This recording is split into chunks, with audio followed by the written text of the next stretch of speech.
Pozdrav ljudi, u današnjem klipu želim da vam pokažem moju radionicu, garažu kako god, u kojoj pravim razne projekte, uglavnom vezane za električna vozila.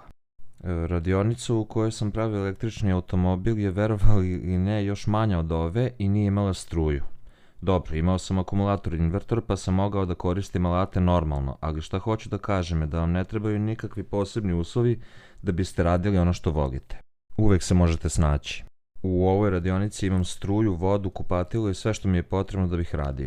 Naravno da još uvek nije gotovo, ima još puno stvari koje bih da promenim. Ovdje vidite moj glavni radni sto sa policama na koje su neke od mojih gluposti koje sam pravio. Naprimjer, ovdje možete vidjeti elektromotor koji sam pravio od alternatora. Razmišljao sam da napravim elektročamac s ovim motorom, da testiram da vidim kako je. Zatim možete vidjeti moj skate koji ide preko 50 km/h, ali ja nisam smeo da ga testiram pri tim brzinama jer je stvarno zastrašujuće.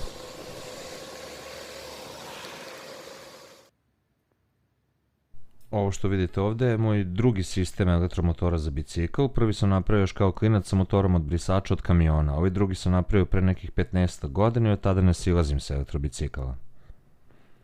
Ovo je punkt aparat koji sam također napravio kako bih mogao da pravim litijumske baterije. Na posao imam profesionalan aparat, ali i ovaj radi posao jako dobro. Pravio sam ljudima baterije za alate, trotinete, bicikle i drugo.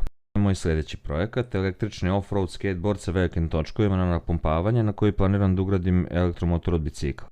Ovo je moj elektrobajs 4. ili 5. generacije, sa kog također ne silazim, prešao sam preko 4000 km sa njim.